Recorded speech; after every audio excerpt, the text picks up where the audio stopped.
¿Cuántos de los que están aquí no han recibido alguna vez una palabra de Dios? Levánteme su mano. ¿Cuántos no han recibido una promesa de Dios para sus vidas? ¿Verdad? Una promesa de Dios, una palabra que Dios te ha dado, una palabra que ha venido a ti. ¿Cuántos de aquí no han levantado una oración y están esperando una respuesta? ¿Verdad? Todos hemos pasado por eso, todos estamos esperando que Dios confirme o que Dios traiga a nuestras vidas esa palabra que Él nos ha dado. Un día específico, Dios vino a nuestras vidas y Él habló por medio del pastor o por medio de la pastora y trajo una palabra para mí, una palabra en la que era transformada mi vida, en la que Él iba a hacer algo en mi vida, pero todavía estoy en ese proceso esperando a que se cumpla. ¿Cuántos dicen amén? ¿Verdad? Todos hemos pasado por ahí o estamos pasando por ahí. Bien, hoy yo quiero que tú puedas entender el beneficio de la transición desde que tienes la palabra hasta que se cumple. Amén. La Biblia dice en 1 Samuel capítulo 17 verso 33 dice: dijo Saúl a David: no podrás tú ir contra aquel filisteo para pelear con él, porque tú eres muchacho y él un hombre de guerra desde su juventud. David respondió a Saúl: tu siervo era pastor de las ovejas de su padre, y cuando venía un león o un oso y tomaba algún cordero de la manada, salía yo tras él y lo hería y lo libraba de su boca. Y si se levantaba contra mí, yo le echaba mano de la quijada y lo hería y lo mataba. Fuese león, fuese oso, tu siervo lo mataba. Y este filisteo incircunciso será como uno de ellos, porque ha provocado al ejército del Dios viviente. Amén. David, un muchacho joven que llega y va a llevar los quesos, comida, porque su padre le había dado comida para llevar a sus hermanos que estaban en el campo de guerra. Y había un filisteo llamado Goliat que siempre se burlaba salía y comenzaba a burlarse de los ejércitos de Dios, comenzaba a burlarse de los israelitas, del rey, los afrentaba, los humillaba y los desafiaba. Pero vemos una cosa, vemos a David que llega delante de Saúl y le dice: yo iré contra este filisteo, porque él ha desafiado a los escuadrones del Dios viviente. Pero también dice, Saúl le dijo: ¿dónde vas tú, que eres un muchacho? Y él le dice: yo enfrentaba osos y leones mientras estaba cuidando las ovejas de mi padre. Cuando David era siendo joven, viene un día el profeta Samuel. El profeta Samuel era la persona más importante de Israel. Fue el último juez de Israel, era el profeta de Israel y era el sacerdote, porque también ofrecía los holocaustos. Él ofrecía holocausto a Jehová y eso solo los sacerdotes lo podían hacer. Era el hombre más importante dentro del reino. Era incluso más importante que el rey, puesto que el ejército no se movía si el profeta no venía, si el profeta Samuel no venía y presentaba el holocausto a Jehová. Es más, Samuel era quien ungió a Saúl como rey. Y un día Samuel va a la casa de Isaí para ungir a uno de sus hijos como el próximo rey de Israel. Llega a la casa de Isaí y le dice: he venido porque uno de tus hijos será el próximo rey de Israel. Entonces Isaí comenzó a sacar a sus hijos, comenzando por el mayor. Y bien, Samuel, cuando vio al hijo mayor de Isaí, dijo: uy, delante de Jehová estás ungido. Porque él veía con los ojos. Y con el urín y el tumín, él fue y vio que no era. Dios le dijo: yo no miro el aspecto de la persona, sino el corazón. Entonces él siguió hijo por hijo, hijo por hijo, hijo por hijo. Y cuando ya no le quedaban más hijos, dijo, esto no puede ser. O sea, que hay algo que no va. Le dice, ¿no tienes más hijos? Porque ninguno de ellos es. Y de repente Isaí dijo, bueno, sí, tengo otro, el más pequeño, que está cuidando las ovejas. Y mandó a uno de sus hijos a buscar a David. Y cuando llegó David, David fue ungido como el próximo rey de Israel. Imagínate. O sea, no fue ungido como, yo qué sé, el próximo profeta o no sé. No, era el próximo rey de Israel. Mínimo era para que la situación de David cambiase en su casa. Lo tuvieran en consideración. Al menos cuando fueran a llamar a los hijos, el padre se acordase de que él también estaba. Pero la situación no cambió para David.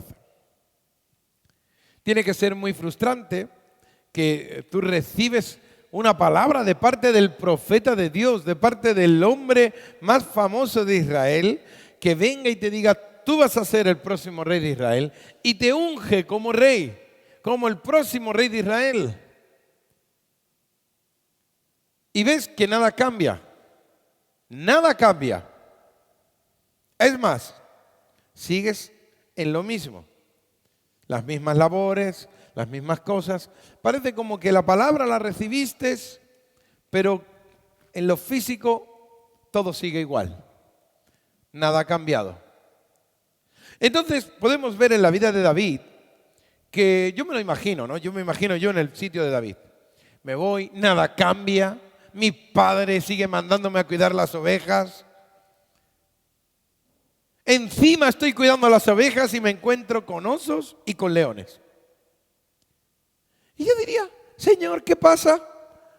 Me ungiste como rey, vuelvo otra vez a las ovejas y encima vienen, tengo que enfrentar a osos y a leones, pero tú no estás conmigo. ¿No dices que yo voy a ser el próximo rey de Israel?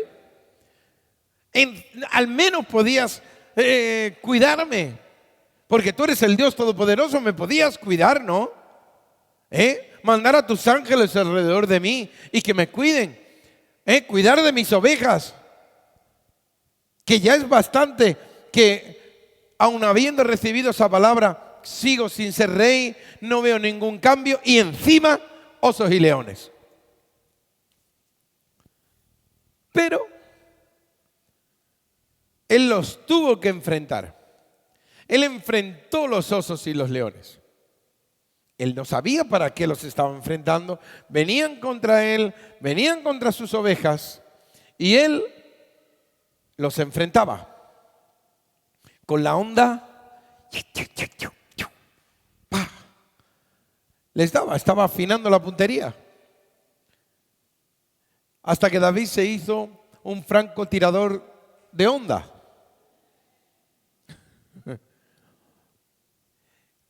Pero cualquiera en la situación de David estaría reclamándole a Dios, diciéndole, ¿qué pasa?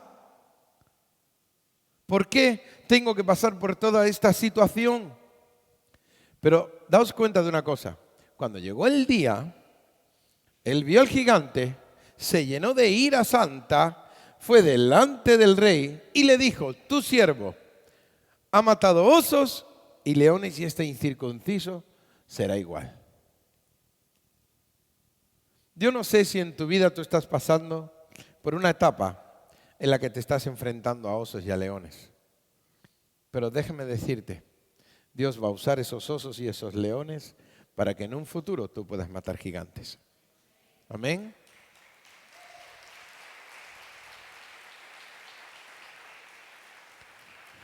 Muchas veces no nos enteramos, de verdad nos quejamos al revés y al derecho. Nos quejamos con Dios. ¿Por qué esto? ¿Por qué aquello? Señor, no lo entiendo. Señor, esto. Señor, aquello. Y lo único que no estamos entendiendo es que todas las cosas ayudan a bien. Todas, incluso los osos y los leones. Porque nunca vas a poder matar gigantes si antes no has enfrentado osos y leones. Si antes no los has matado.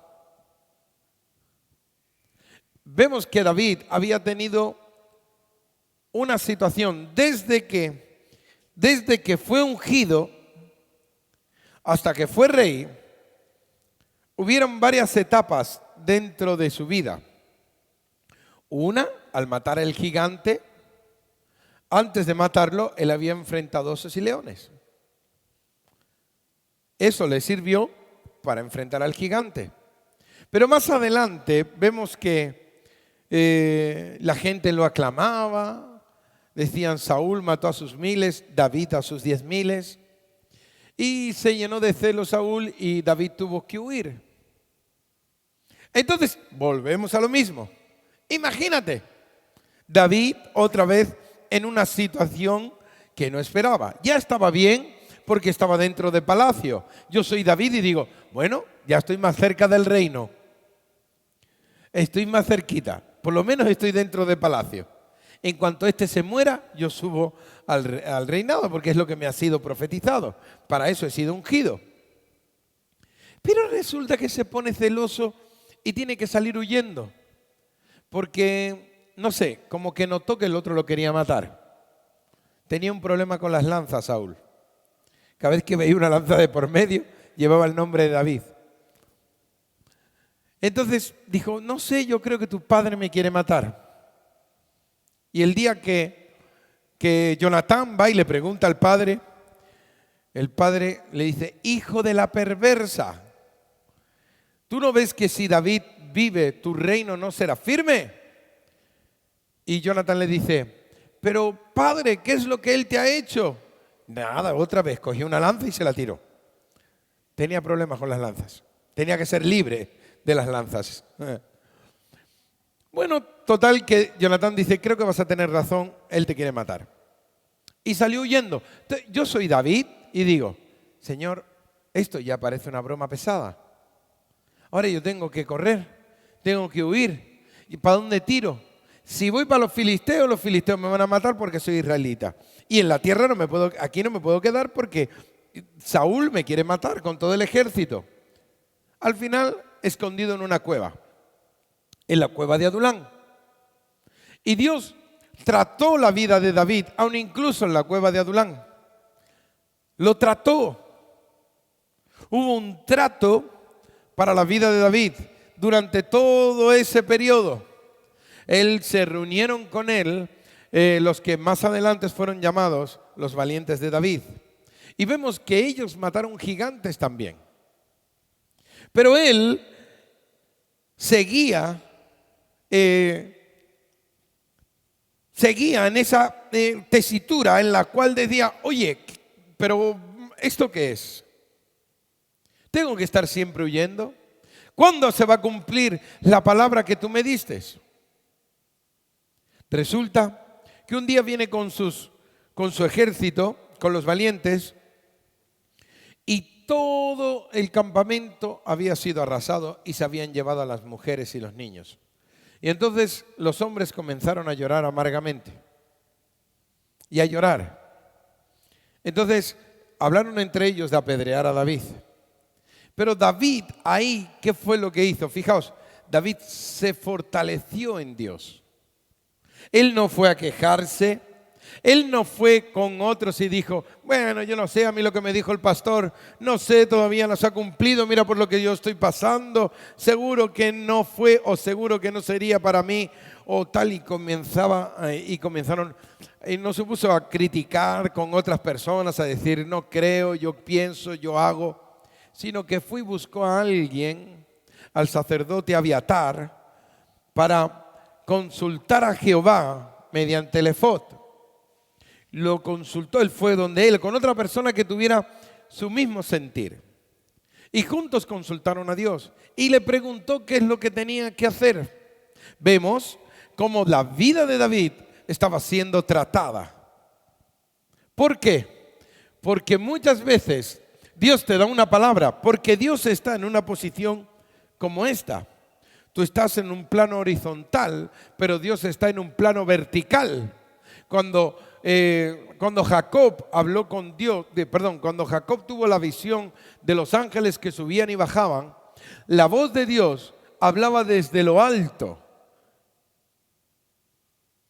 Porque Dios cuando te habla a ti, Él ve la meta, Él ve el fin y lo que tú vas a hacer. Y te llama por lo que Él ha decretado que tú vas a hacer. Pero desde que Él te lo dice hasta que llega, hay un tramo que tú y yo tenemos que pasar, que tú y yo tenemos que caminar. Y ese tramo, ese tramo que tú vas a caminar, es lo que va a hacer que al final seas aquello para lo que Dios te escogió. Por eso nunca puedes echar a menos lo que Dios quiere hacer contigo o lo que Dios está haciendo contigo. Cuando yo estuve preso, cuando yo estuve en la cárcel, hace muchos años, yo había caído, después salí de prisión bajo fianza, conocí al Señor, etcétera, etcétera. Y bueno, mi vida cambió, me casé, para arriba, para abajo. Y ya mi vida había cambiado, ya no era el mismo. Tenía mi familia, tenía todo. Y yo oraba al Señor que por favor cambiara eso, que no tuviera que entrar. Moví cielo y tierra para no tener que entrar, pero el decreto era que tenía que entrar a prisión. Y yo no quería, claro.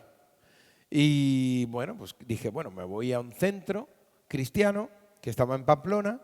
Digo, y yo creo que, hombre, nunca van a sacar a una persona que está llevando una rehabilitación, la van a sacar de ahí para meterla en un sitio. ¿Por qué? Porque yo pensaba que lo normal es que el reo se reinserte otra vez en la sociedad, que lo importante es eso. Bueno, total que yo hice mis cuentas, 2 por 2, 4, y dije, venga, va, me voy al centro. Y estuve en el centro, metido, como cualquier otra persona. Siempre pensando que, bueno, cuando me toque el ingreso en prisión, se manda un escrito al juez como que ya estoy llevando un programa y que sacarme del programa pues sería algo equivocado. Bueno, total que ya llevaba 6 meses en el centro cuando me llega el auto de ingreso en prisión. Hacemos el escrito con un abogado y lo mando al juez de Las Palmas, de Gran Canaria. Nada, me llega denegado. Me dice que no, a prisión. Y yo, esto no puede ser. Y yo, no. ¿Qué hicimos?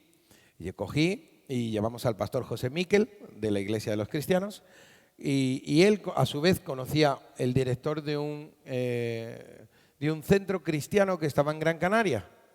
Entonces dijimos, bueno, a lo mejor si voy a cumplir a Gran Canaria en ese centro, a lo mejor puede ser que no tenga que entrar a prisión. Y entonces el director fue a hablar con el juez personalmente, directamente, hablar con el juez allí, a su oficina.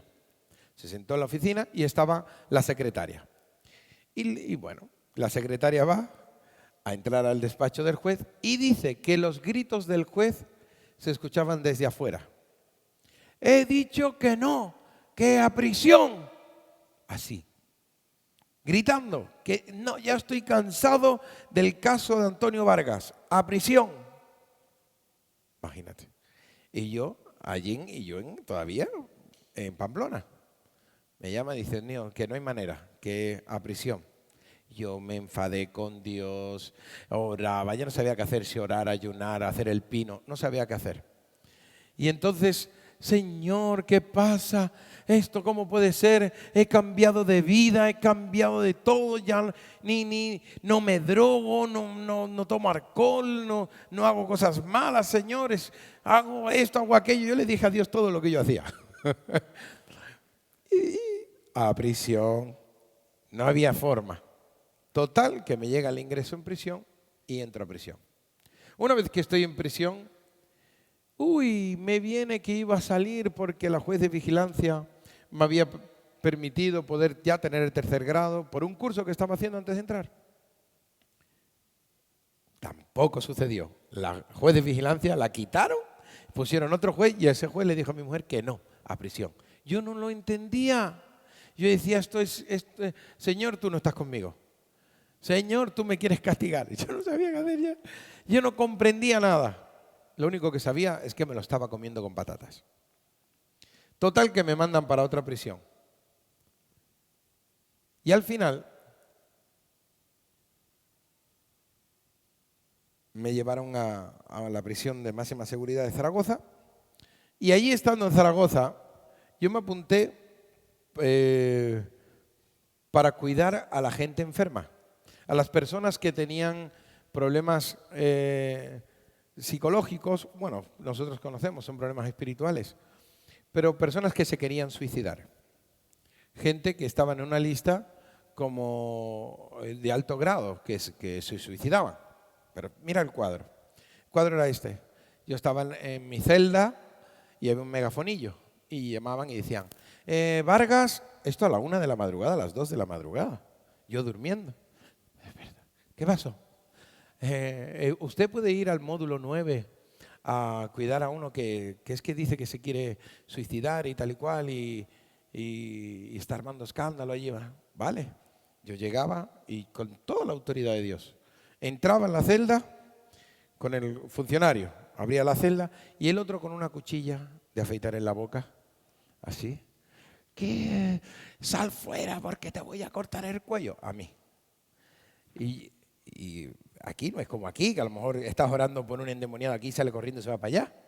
Eso era una celda. No podía correr. Eso era aquí, ahí, 2 metros, 3 por 2. No había más. Como no se metiese entre medio de los barrotes, no iba a salir para ningún lado. Y me encierran con él dentro.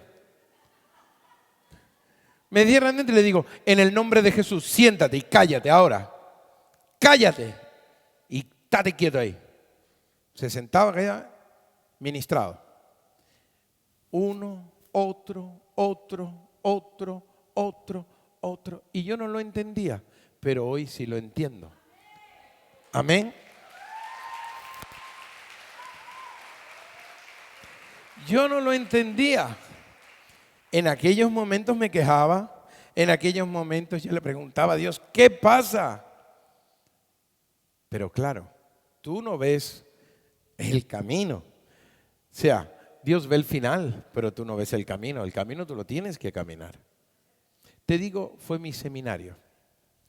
2 años y medio, casi 3, preso, pero fue mi seminario. ¿Por qué? Porque fue un seminario teológico y práctico. Fue práctico, pero 100%. Cultos en el patio. Se alababa al Señor. En sitios que la droga estaba, la droga, se apuñalaban. Se apuñalaban por una china de chocolate, de hachís, así. Por esto así, ala, se apuñalaban. Exagerado. Pero todo cambió. ¿Por qué? Porque donde entra la luz, las tinieblas retroceden. Amén. Cuando tú entiendes, cuando dejas de decirle a Dios, ¿por qué? Quédate, sino que dices, bueno, aquí estoy, tú me quieres aquí, explícame qué necesitas que yo aprenda. Porque cuanto antes aprendas lo que Dios te quiere enseñar, antes vas a salir de ahí. Antes sales de ahí. Cuanto más testarudo seas, peor es. Más tiempo te vas a tener que tirar en la ruedita del alfarero. En la ruedita del alfarero. Ahora, cuando tú dices, Señor, vale, no hay salida, me quedó claro que aquel quería que viniera a prisión, me quedó claro. Vale, aquí, ¿qué es lo que yo tengo que hacer? Señores, yo muchas veces hablo con muchos de vosotros y me contáis cosas de las que pensáis que es duro. Pero yo sí que lo he pasado duro. Yo lo he pasado durísimo. Y he peligrado mi vida. Oye, encuéntrate con un flipado, con un loco, con una cuchilla en la boca que dice que te va a cortar el pescuezo. Y que después te encierran a ti con él. No sé, esto no es una película, es una verdad. Es muy heavy.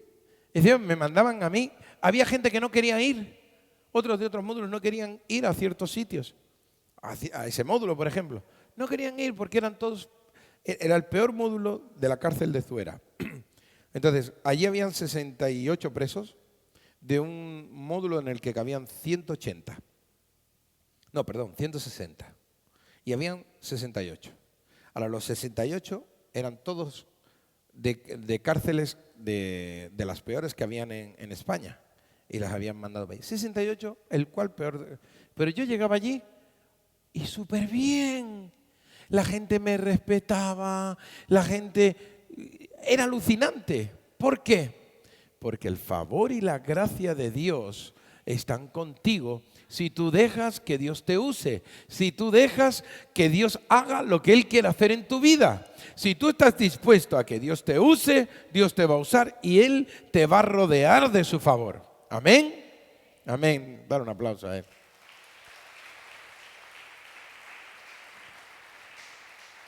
Ahora, hay algo que nosotros tenemos que tener claro para poder vencer esos osos y esos leones. Y es la fe. La fe se divide en dos partes. Hay una fe que es activa, pero hay otra que es pasiva. La fe pasiva es la de aquel que cree y piensa que Dios lo puede hacer. Y si tú hablas con cualquiera de ellos, ellos te van a decir, sí, yo tengo fe. Pero la fe pasiva no mueve la mano de Dios. Es como un asentimiento mental. Sí, yo creo. ¿Os acordáis los muñequitos aquellos que ponían detrás de los coches hace muchos años? Los perritos aquellos, que cuando el coche se iba moviendo la cabecita hacía así y se movía. ¿Os acordáis? Es lo mismo. Es un asentimiento mental, automático. ¿Crees en Dios? ¿Crees que Dios puede hacer algo en tu vida? Pero después no hay un movimiento. La fe pasiva no mueve la mano de Dios. Estar aquí y decir, sí, uy, qué bueno el culto, yo voy a vencer los osos y los leones. Pero sales de aquí y después te estás quejando, estás murmurando, estás criticando. Lo tuyo es una fe pasiva. Esperas que todo lo haga el vecino. No hay un movimiento, no hay una actitud de parte tuya. Ahora, una fe activa es diferente. La fe activa es como la fe, como David. Oye, David estaba en su casa. Él llegó allí al terreno, estaba Goliat. Él se pudo haber quedado como los otros. Y decir, oye, mira este incircunciso filisteo, ¿eh? A ver quién es el valiente que va y le hace algo, ¿eh? Pero yo no me muevo. Pelea tú, que a mí me da risa. Porque era un bicharraco. El Goliat era un bicho, ¿eh? Era el típico de gimnasio, ¿sabes? Ese iba al gimnasio todos los días, estaba así. Bicho alto así. Metía miedo.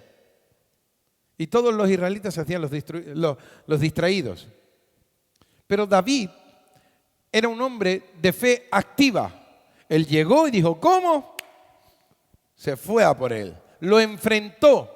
No esperó, no se puso, bueno, Señor, tú sabes, yo creo en ti, pero no se mueve del sitio. Mi niño, la fe sin obras es muerta.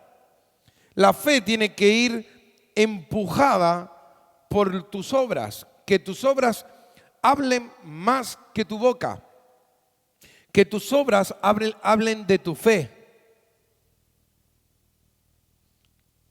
que tus obras hablen de tu fe. Porque es muy bonito decir yo creo en Dios y yo creo que Dios puede hacer esto y Dios puede hacer lo otro. Yo creo que Dios... Y después no te mueves, no haces nada, no das pasos sobre el agua, sino que te quedas en el mismo sitio. Porque esperas que Dios lo haga todo sin tú mover una mano. No. Hay una parte que a Dios le corresponde, pero hay otra que nos corresponde a nosotros. Y esa es la fe activa. David cogió, bajó y fue a enfrentarlo.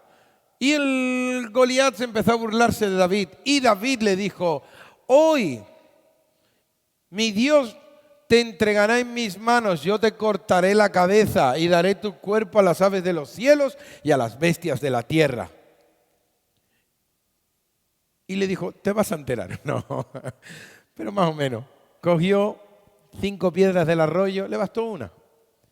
Y dijo, te vas a enterar ahora el entrenamiento mío con osos y con leones.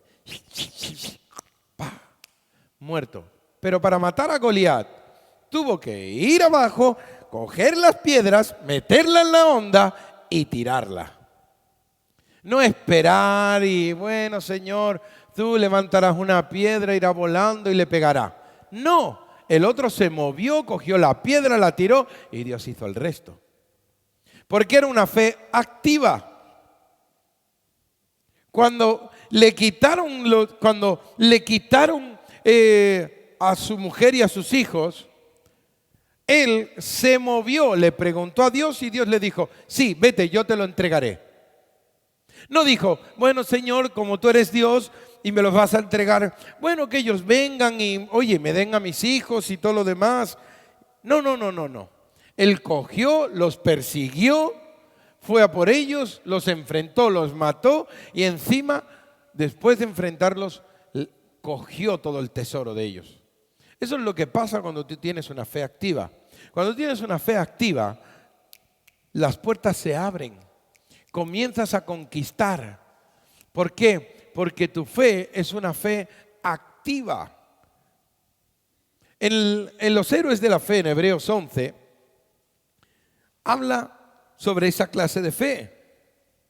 Cuando está hablando de ellos, dice, fijaos, dice, por la fe Abel ofreció a Dios más excelente sacrificio que Caín, por lo cual alcanzó testimonio de que era justo. Por la fe, Abel, por la fe, ¿qué clase de fe? Esa fe activa.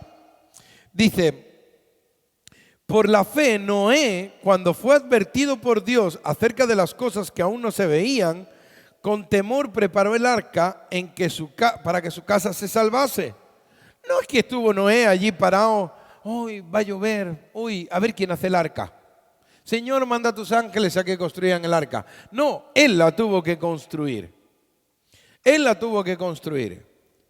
¿Por qué? Porque Dios necesita que tú tengas una fe activa, que tú le creas a Dios, pero que le creas 100%.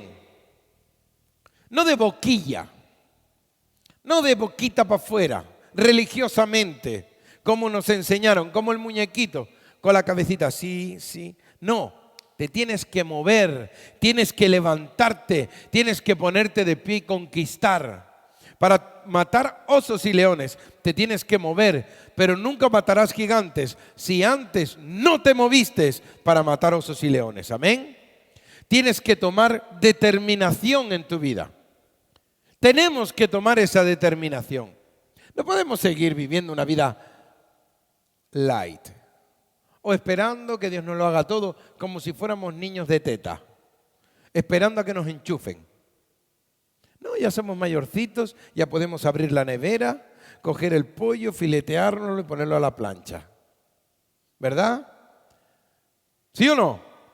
Necesitamos tener esa fe activa para poder tumbar a osos y leones.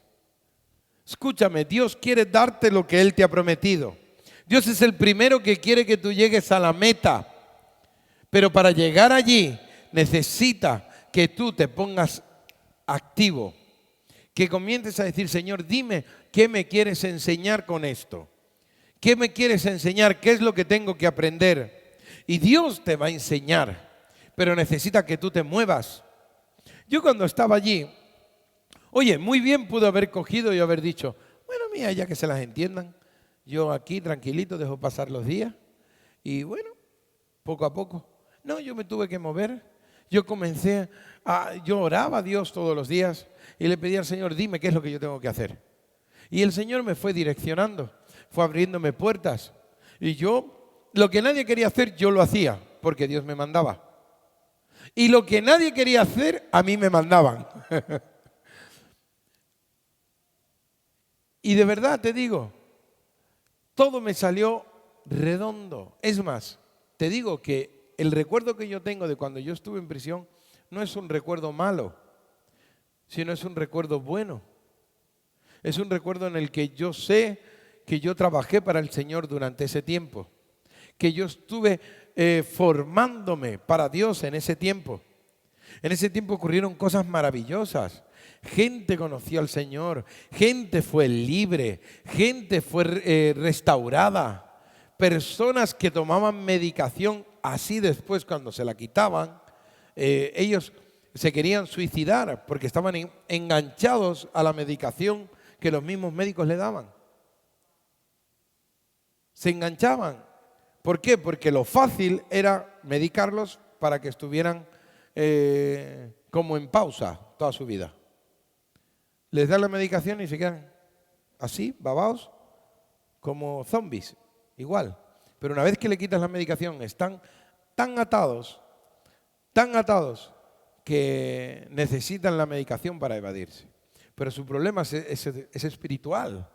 Y cuando Dios llega a su vida y se quiebran y se rompen esas cadenas y son libres, ellos son los primeros que te agradecen. ¿Sabes una cosa? ¿Sabes lo que es? Que funcionarios venían y me decían, oye, ¿cómo has hecho? Porque entraban y de una persona que parecía un fakir porque se tragaba los cepillos de dientes. Imagínate. A estar sentado viendo TV en enlace. Porque cogíamos TV en enlace. Y alabando al Señor. Y súper bien, total, un cambio radical. Y ¿qué le has hecho? Digo, yo nada. ¿Cómo que no? ¿Qué le has hecho? Nada. ¿Ha sido el Señor? Y alucinaban. Y salían, ya no había más pastillas, ya no había más intentos de suicidio. Ya la persona era sacada de ese módulo, llevaban a un módulo bueno de observación. ¿Por qué? Porque cuando Dios llega a una vida, se rompen las cadenas, se rompen las ataduras. Dios quiere hacerte libre, pero para que Dios te use, necesita que tú te muevas. Necesitas que tú hoy tomes una determinación en tu vida. Amén. Apágame las luces, por favor, y suba a la orquesta. ¿Sabéis? Yo sé que muchas veces, en ese periodo yo no entendía muchas cosas. Y realmente yo lo pasé mal en ese tiempo, aunque después cuando yo me acuerdo, digo, oye, la verdad que fue increíble todo lo que Dios hizo en ese lugar, ¿verdad? Pero claro, para eso uno necesita dejar a un lado todas las cosas y ponerse delante de Dios al 100%. No al 90, ni al 60, ni al 70, sino al 100%. Y decirle, Señor, dime, ¿qué quieres de mí? Señor, estoy matando osos y leones todo el día. Señor, hay cosas que han venido contra mi vida y no las entiendo. No sé por qué tengo que estar aquí. ¿Qué es lo que tú me quieres enseñar? ¿Qué es lo que tú quieres enseñarme? Porque no sé, estoy atravesando un mal periodo en mi matrimonio, con mis hijos, en mi trabajo, en mi vida espiritual. No lo sé. No sé cuál puede ser tu situación, pero Dios quiere enseñarte algo. ¿Cuántos les gustaría que Dios les dijese lo que Dios les quiere enseñar? Yo no sé si tú estás enfrentando osos y leones en tu vida, pero si los estás enfrentando, hoy yo te invito a venir aquí para que juntos podamos decirle al Señor, Señor, dime qué es lo que me quieres enseñar, porque quiero aprender cuanto antes para poder salir de esta situación. Amén. Si esto es así, ven aquí rápidamente y díselo al Señor. Ven aquí y díselo, porque Dios quiere que tú aprendas hoy lo que Él tiene para tu vida, lo que Él tiene para ti. Dios quiere usarte. Dios quiere que mates osos y leones. Dios quiere que derribes tus gigantes. Dios quiere llevarte al lugar que Él determinó desde la fundación del mundo. ¿Sabes? Dios tiene un plan para tu vida. Hay un plan perfecto de Dios para ti. Hay un tramo que tú tienes por el cual tienes que pasar. Pero cuanto antes pasemos y antes aprendamos, antes llegamos a la meta. Así que yo no sé por lo que tú estás pasando, pero ven aquí y díselo a Él, porque Jesús es el único que tiene la respuesta para ti. Amén.